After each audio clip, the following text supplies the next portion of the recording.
What's going on, everybody? Hope everybody's having a great Monday morning. Welcome into Across the Board. Here, like I said, Monday, August the 17th. Got a brand new week full of baseball. We have some football going on too. Um, this week, content wise, is going to be packed for us. Definitely excited for it. But got my guy Nick here with me. What is going on, man? What is going on? Excited to start the new week. We had a great week last week.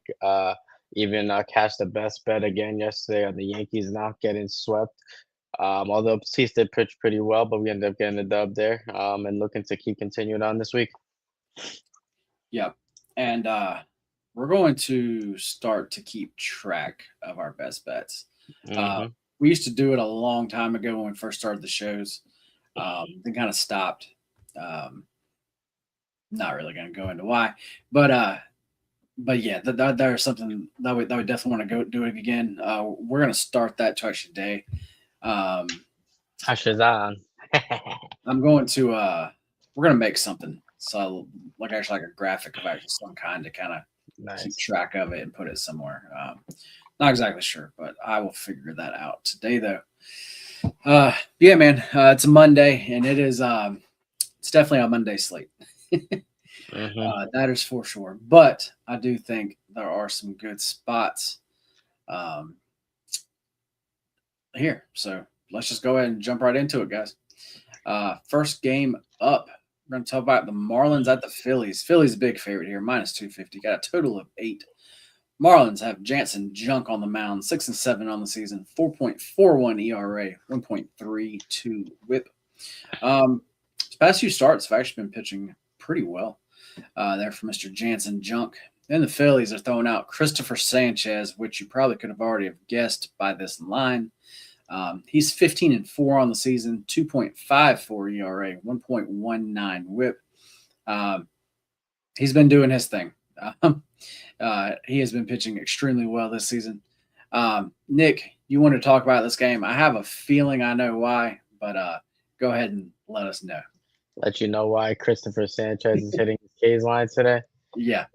So Christopher Sanchez, he's at home. He has a crazy home to road split. Not crazy. He still pitches pretty fair on the road, but I'd still call it crazy because it's 1.4 at home compared to 4 on the road. So he's at home. He's very comfortable pitching at home. This is the first time he's facing this Marlins team, so they have not seen his stuff at all this year. So there's a little deception going on here, and this is probably going to help him play out a little bit more here as the Marlins have been striking out more often than they normally do. They have a couple new guys in the lineup. They've been moving guys in and out, and this kind of all spells for a guy who's been really good to have one of those games where they kind of need him to be really good here because the Phillies have not been playing too well as of recently. I think they did end up getting the win yesterday, uh, but for the most part, I don't think it's been easy for them by all means. Um, Did they come back and win that game? Yeah, they did. Seven Oh to wow. five, but yeah, like I said, these aren't like easy wins for them. They haven't been like, they did sweep the Twins, but I feel like it just hasn't looked right for the most part. So I think Christopher Sanchez here is going to keep it moving. And this spells for a great K's on here. I think it's too small, over 6.5. You get at minus 142. It's a little juicy here, but I don't even mind taking an 8 or a 9 if you guys want to play some juice here. 8 is 136 and 9 is plus 280 here. I like that. Yeah, I had a feeling with actually like a line actually this big. I had a feeling that actually you must have been playing his actual K line there. Yeah. Um, It's a lot of to do with the Marlins haven't seen him, so they don't know like they may know his stuff on like film and whatnot, but once you get in the box, it's a different game. So he has that playing into his factor. He's also been pitching very well as of lately again, and he's back home. I just feel like everything is kind of just setting up for him to have a really good game here. yeah, for sure. What's going on, Zach? Glad you can join us. Saying he just got back home from KC. I actually know that he went to KC to see his Rams play a preseason game. I believe they won that game, if I'm not mistaken. So, Zach, hope you had a good time there. Chat, if there's any certain games you want us to talk about, definitely throw them in the chat. We will make sure to hit them. But next scheduled game up, it's a team that we've been talking more and more about recently. It's the Padres at the Mets. Mets a small home favorite here, -120. Got a total of 8 for the Padres. They have my guy on the mound, Walker Buehler, 7-5 on the year, 4.88 ERA, 1.43 WHIP. This guy gets me every time, man. If I like bet against him, he pitches great. If I try to back him or the team in some way, he like gives up runs. I just cannot seem to get this guy right. On the other side, we have Nolan McLean throwing for the Mets. He's 8-8 on the season, 3.42 ERA, 1.13 WHIP. He has overall been actually pitching very well. I believe it was the Guardians who hit him up. Yeah.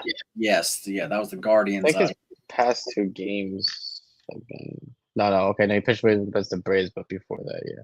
Yeah, the Guardians kind of got actually to him, but actually besides that, especially against the Braves, he actually pitched very well. Yeah. There, man, like I said, we've been talking. I feel like about this Padres team a lot lately, and you were kind of on them first, and then I kind of started riding the train after that, and they've been good to us now, man. They have been. They really have been. For here, I will say they definitely have a bullpen edge. But for some reason, now that it doesn't really matter, the Mets have actually started to play well. So this is what I want. This is the game I want to talk to you about. Because again, we've been on the Padres here. They're hanging some plus money here. This is more. This line is basically saying it's a Nolan McLean game. It has to be. It's the only edge I feel. I mean, the Mets offense has been good, but they faced the Nationals pitching staff and bullpen, which we all know is not that great. Padres, they've been winning. They're 8-2 in their last 10. They've been hot. They've been scoring runs. Obviously, Nolan McLean is not no easy guy to get some runs against. And I guess Walker Buehler, if there's definitely that's the big edge there, and I think that's the line is telling you that. But man, the Padres have the Mason Miller didn't pitch yesterday. They have most of their guys available today. Yeah, that's what I'm saying. They have a big actually bullpen edge. But my thing is, to me, the whole thing is as far as actually Bueller goes, is do we trust him in this spot? Because if you do, I think it's an easy actually Padres play. And if you don't, I think you just lay off. But that's kind of where I'm at. I don't know if I trust him because, like I said, the Mets are just all of a sudden playing actually pretty well. Like I said, Walker Buehler, I mean, for some reason he really only had he's had 2 really good months and 2 okay months, and he was really bad in the month of July, really bad. And I think there's a bad taste in people's mouth from that. June he was really good in, and 3 games in August he's has a 3.14 ERA, so it seems to have found it again. And with the bullpen and the way this offense has been playing, man, it's really hard not to take the Padres here. They're number 1 against McLean's pitching stuff here. They're green across the board. I know the Mets have been playing a lot better. They're kind of green in a few spots against Walker Buehler here. But this bullpen of the Mets, man, it's not anything I'm scared of. It's just I think they need Nolan McLean to give them 6, 7 strong innings here to give themselves a chance here. And he's a guy where he might not make it far sometimes because teams are able to, work up pitch counts against him, and he could get out. He might not give up runs, but as far as his pitch count is getting up there, and now I'm a little bit more concerned of how they use Nolan McLean because there's no chance he could win Rookie of the Year or anything, really. So now this is usually where teams start load managing their rookie pitchers, or so far. I mean, he's had a lot of innings and whatnot here. I know because my friend was, he's a local Mets guy, whatever, he was following that. He was like, McLean, if he keeps pitching well, he has a chance here. I think that Guardians game kind of threw him out, and he pitched really good against the Braves here. So, but as far as the odds are telling you, I think there's no shot he could win Rookie of the Year.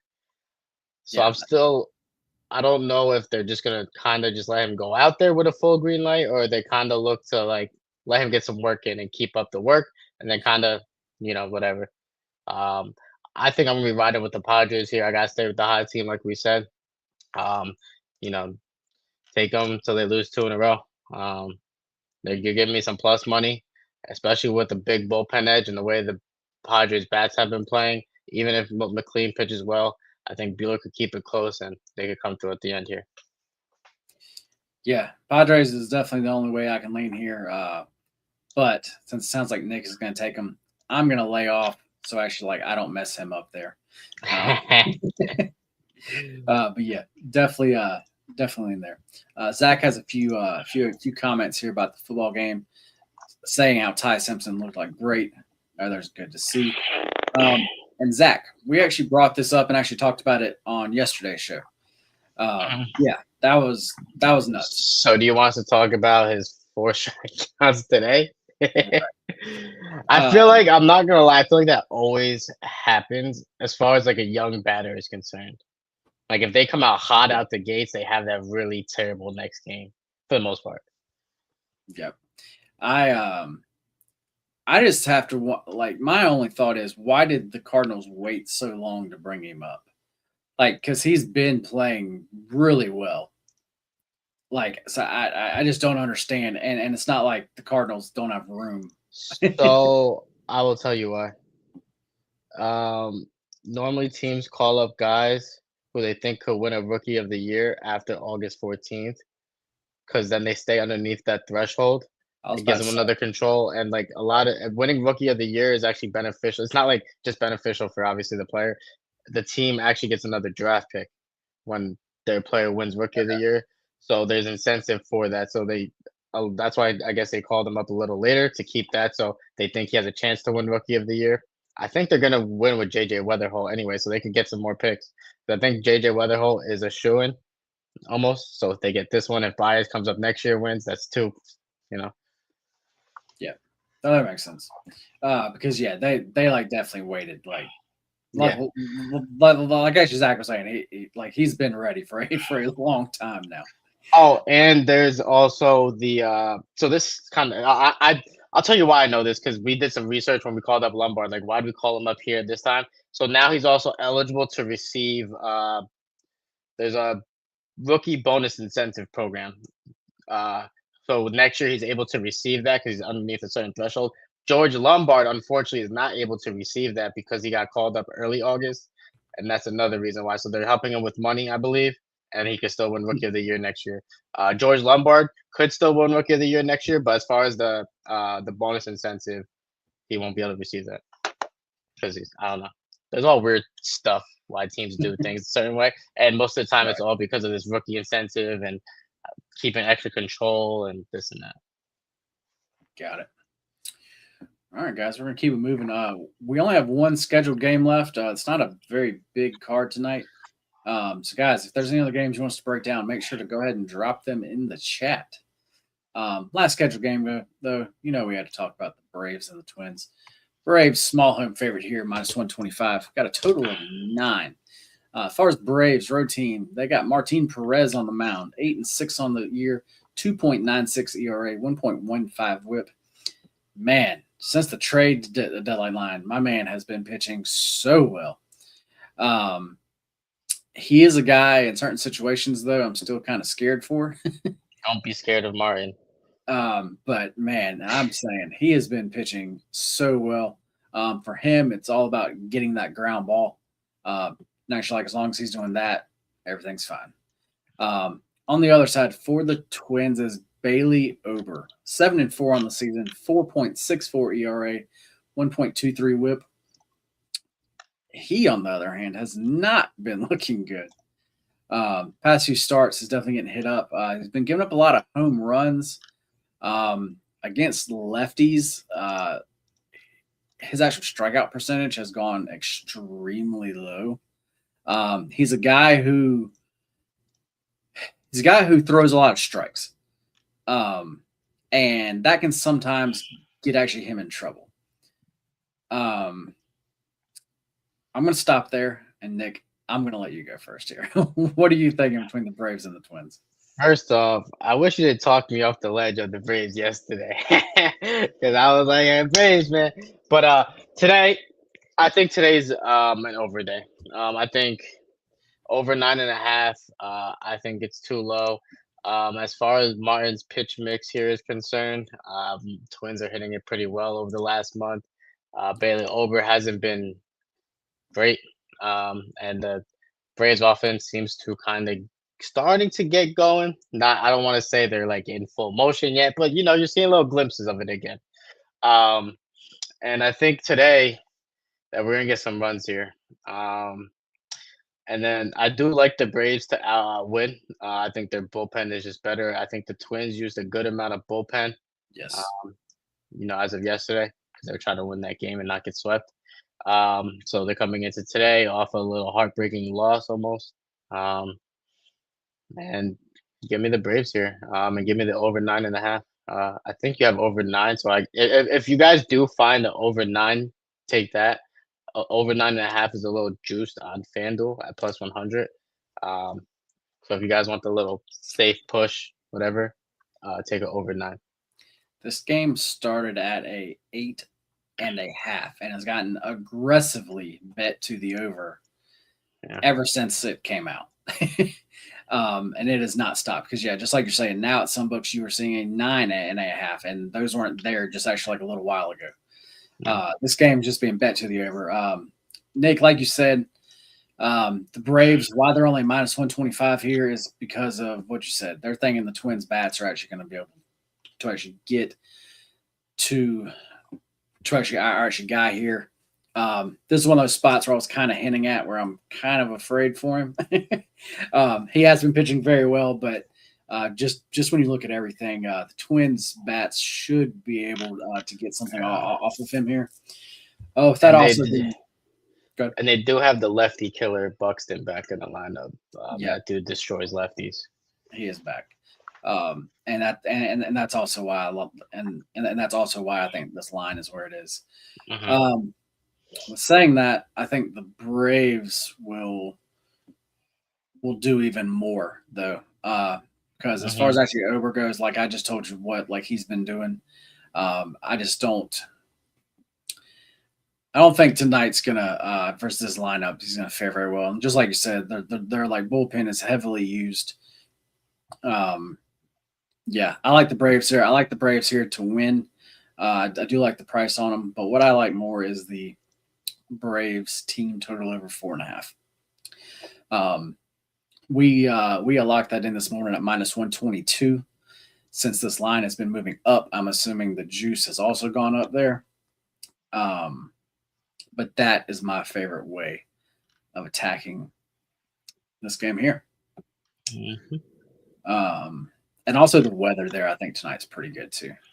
I Yeah. think it's pretty warm. The wind's blowing out. It's actually nothing crazy, but the weather, because I think it's gonna be storming there for most of the day, and then storms. I think last time I checked, were stopping kind of like right before game time. Hmm. So yeah, it's gonna be good hitting weather there. Chat, what's going on, guys? We need some other games here, but Zach doing an interesting statement here. He's saying the Blaze Jordan let actually borrow his I cleats, heard about that. and now he's not going to give them back, and I would not either. And I think one of the other players gave him his gloves. So Wow. so Blaze Jordan's cleats and the other player's gloves will be going to Cooperstown, not really biased stuff. Funny little story. What player is? I'm sure Zach knows. I'm pretty sure it was one of the other guys' gloves that they let him use for batting gloves. Yeah, I'm not sure exactly here. I'm trying to. I'm pulling up the roster. I think it was. Oh, it was Jose Fermin. That's who it was. It was Jose Hmm. Fermin's gloves. They let him use. No, that's funny. I do have a game that I would like to talk about here. Okay. Diamondbacks versus the Red Sox here. That was Um, going to be the game that actually I was going to bring up. So we're on the same page here. nice. Let me get it. Yeah, Get so it. we have the Red Sox sitting at minus 130, Diamondbacks sitting at plus 120. Diamondbacks coming off a series win, but did lose yesterday. And the Red Sox are coming off a series loss. Another series loss. They lost yesterday 8-3 to the Pirates. One team is kind of trending up, and the other team is trying not to trend down. Um, Yep. For the Diamondbacks here, we have Mitch Brad on the mound. 1-1 so far this season, 3.74 ERA, 1.4 WHIP. His last few starts, he's actually been looking really well. Um, like what I've been seeing from him. Then for the Red Sox, it looks like it's going to be a bullpen game. What in I know why now. I just figured out why this line is the way it is. because They're actually going Brian Baez, Bello will be coming in for a long relief, whatever you want to call it, but he's the best guy. Technically in the MLB, as far as numbers goes, he's literally the number one guy coming out of the pen in terms of ERA. yeah, it's He's like a that's .67. He just can't start the game for some reason. He just needs to come into the game in some random inning and just take over. So that's it, why this line is the way it is. it's like so weird to like say too. Uh, Yeah. So with that being said, and I feel like this has been blown up way more now. I'm just gonna have to. I think I'll ride the Red Sox here. Diamondbacks they get that loss yesterday. Mitch Bratt hasn't been too great. The Red Sox, I know they haven't been great as far as scoring goes, but yesterday they didn't have Wilson Contreras in the lineup, so maybe they were looking ahead already. Um, and now they got their guy Brian Bello coming out of the bullpen. Basically, as long as the game's winnable, he should give him a chance to win. Assuming I don't know why that he's just better out of the bullpen, but I'm gonna go by the numbers here, man. He's basically untouchable when he comes out the bullpen. Um, they'll have him there, and at this price, it might be a cheap price here for the Red Sox. So I'm gonna go with Brian Bello and the Red Sox here at minus 130. yeah, it's this game's tough. Because yeah, I don't really want to bet against him, but I also don't really want to bet on the Red Sox. And actually, the Diamondbacks are a team that I am looking to bet on. Yeah, So I would actually lean the other way. I would actually lean Diamondbacks money line, but it's definitely not going to be play. It is a game that I am staying away from. That is for sure. What's going on, Joe? Glad you can join us. Going back to Troy's comment here, he wants to talk about the Chicago game. Which Chicago game? The White Sox versus Sox the and Cubs. Cubs. Both Chicago's right here. Oh, We got the man, Luis Castillo, because I don't know what the hell happened last start out versus the Reds. He went 7 innings, gave up 1 hit, and struck out 10. I don't know who this guy was. He's a guy from actually like a few years ago. he was hitting 97, man. And I haven't seen him hit 97 in a few years. Yeah, I don't know what it was, what they did. They juiced him up that game. I don't know. But he but was fired up. I mean, but he's been, as far as the season, like he's been bad. Like he has not Yeah. been good. So I don't know what to expect from him here, to be quite honest. But for the Cubs, we have Showed on the mound, 8-9 on the season, 3.74 ERA, 1.1 WHIP. He has been pitching very well. I actually backed him quite a few starts there. I did jump off of him last start, which ended up being good because against the Nationals, he went 4 2/3 innings. He got 6 hits and 4 earned. Um, that was the worst start he's had in quite some time. Man, both of these teams are actually playing good. Um, White Sox and the Cubs, they are both winning games currently. Do you have anything here for this game? Yeah, man. Castillo, listen, Castillo somehow turned back the clock and figured out something, and like they got into the pitching lab with him. Maybe he saw something else, and he's back to throwing that hard with that fastball, sinker, slider combo. I think he has a changeup too. Um, he could be good as long as he's locating and he has that velocity back up. Because for a pitcher like him, he kind of needs that velocity. I feel like to kind of keep the hitters off their game and like change the speeds a little bit. Um, if he's back there, this might be a little bit a tougher game for the Cubs here. But I mean, and Schultz has been on point as of lately here. It's a tough one. You got that cross city rivalry going on. Cubs have been playing well. White Sox have been playing well. I might just watch this one as a fan to see what's going on here. I really don't think I have a good enough lean here. Maybe White Sox at the plus money value is some good value here, but it's nothing I feel comfortable in. But again, he touched 98. I'm looking at the game report right now. I mean, if that's the Luis Castillo that's going to be around, he might be a good pitcher again. Um, but I really didn't have much to say outside of this game. Like much, it was more so maybe the White Sox, and that's it. Yeah, betting on this game to me, it feels like you're actually going to gamble. Yeah, And that's not what I'm trying to do. I'm like trying to find an actual edge. And here, I feel like there's a little too much unknown. Um, so yeah, this is definitely one. and another thing is the White Sox have been hitting lefties really good again. Yeah, So they have. they changed up the lineup a little bit. They got some guys in there who are some lefty specialist guys. And it's been really helping them out here. So I think you said it best here. If you're really gambling on it, you are throwing a gamble. There's no really true edge, I feel like. If you're going to gamble, you might as well take some plus money. I was about to say, yeah. And if you want to gamble, there's how I would do it. It is actually I would actually back the White Sox here, but definitely staying away. Thomas, what's going on, man? Glad you can join us. That's a game that we already talked about. Nick is actually on. Yeah, I'm on Chris the Sanchez case. Yeah, Sanchez case. You know I cannot give out Philly's run line. You know I can't give that out. If I give it out, they're gonna go up 6 runs and they're gonna lose the game outright. Cannot give it out. So I do think they win by 3, minus 2.5. Of all of the big favorites on the card today, this would be the one that I would lay the run line with. Especially in the way they kind of battled in that game yesterday.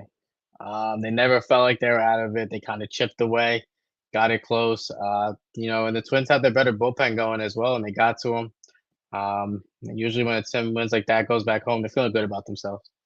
Couldn't you do like a Phillies money line paired with a Sanchez K's over? They do have those. You're talking like a regular 7 and a money line. Or even Yeah, you get it at plus 1-1-1-1. Are you talking about like a player performance double type of thing? I don't know, just actually parlay his like K's over and Yeah. And actually like maybe even alt it down 1. I wouldn't alt it down 1. Okay. Because his I mean you could if this is what you are looking to do, but his 6 is minus 310 and the Phillies money line is minus 245. It only goes to minus 143. Yeah, no. I think that's too much variance for that price. Yeah, that's I did not think it would be that juiced. Yeah. For that price, there's too much variance for me. Yeah. Thomas says he is liking your Atlanta over 9.5. Yeah. Joe, glad that you could join us today. And I did see this. My bad. If he did, he will be a guy I'd like to back in a little bit. Well, man, I think it's time we talk some home runs. Then let's do it. I already have my guy. I'm gonna go ahead and tell you, price sucks. Is it in that Dodgers game? Nope. Oh, so then it has to be I say that should already tell you who it is. The Twins game, Yes. Mr. Matt Olson. Yep. My man's hot. My man is just he's swinging so well currently, and this actually the matchup he has today is good as far as the bullpen. He should be seeing some not really the best bullpen arms. The weather, everything like this like number's low, but it is low for a reason. Give me Matt Olson 2-homer here. All right. We're gonna go thinking outside the box here. Okay. We're gonna make this parlay a little fun.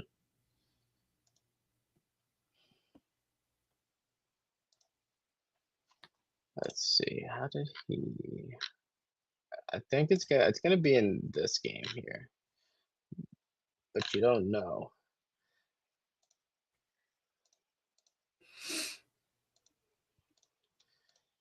Give me Fernando Tatis Okay. plus 520 today. We had to juice up the parlay a little bit. He's a guy, you know, his power seems to have come. He's another guy. Maybe he paid the Illuminati or something. I don't know, or he had to give them dues back, whatever it was. But he found his pop again. He went 2 for 5 yesterday. He's been hitting the ball really well. He sees McLean's pitch mix pretty well here. Give me Tatis. Maybe he tries to show off in front of his guy Juan Soto. Team DR. Maybe get some pop going. Yeah. Give me Tatis here. So the go ahead. So the parlay with Tatis and Olsen is in at 1884. That's not bad. Another guy who I would just bet as a single also because he has a good price over plus 450 is a guy that we talk about who like we don't take, but we have talked about him. And that's Mr. Ozzy Albies. I actually kind of like him to a night, especially at this big price. So definitely don't mind a shot there either. But guys, I think it's time we get into our show best bet. Pressure is on because we're keeping track now. Yep. We're gonna be keeping track of them. But before we do that, guys, make sure to hit that thumbs up button for us. We'd really appreciate that, and then subscribe if you are not. That really helps us out. Also, I talked about it yesterday. I had a 5-unit play going. That play did win. That was a no sweat tennis win. I don't have a lot of 5-unit plays, but I have another one tonight, guys. So if you'd like to join me on that, there is a link right actually down here below us for a very good deal to get you in on that. So don't miss out on that. As far as my 5-unit plays, my record on those now is 92-48. So I hit those at a pretty good clip. So, but Nick, what are you thinking here, man, for your best bet? Man, this one's a tough slate today. But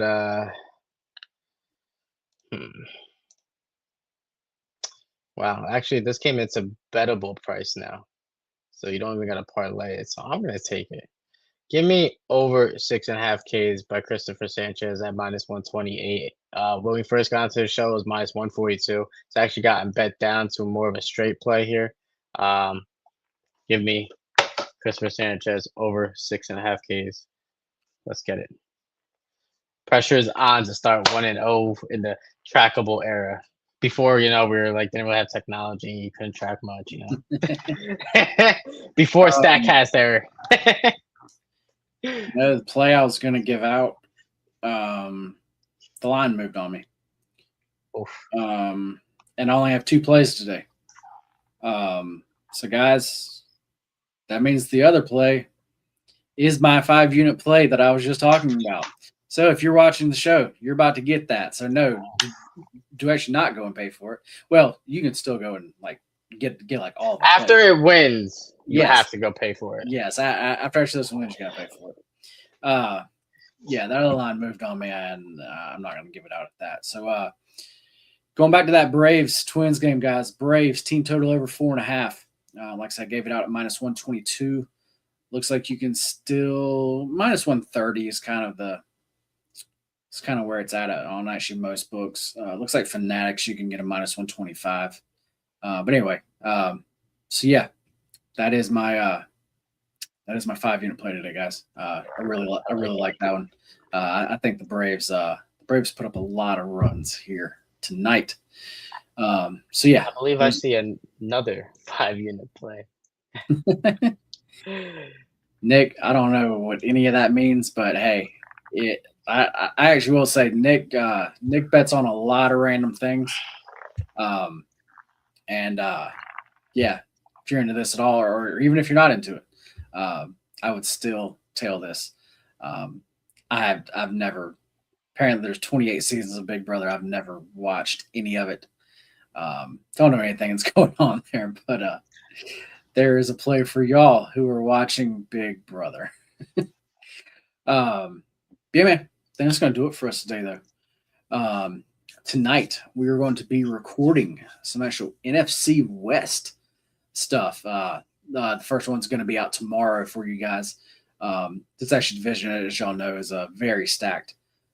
So this should be fun to break down these teams. Yeah, man, I think that's going to do it for us. Like I said, make sure you are subscribed so you can get the rest of our content coming out. We actually should have a few other things dropping later on today. Nick, anything else you would like to say before we get out of here? Man, let's have a great start to the week. Catch a couple dubs. Let's fucking win. We'll see you tomorrow. That's right. I hope everybody has a great Monday. And until we see you back, let's fucking win. Later, guys.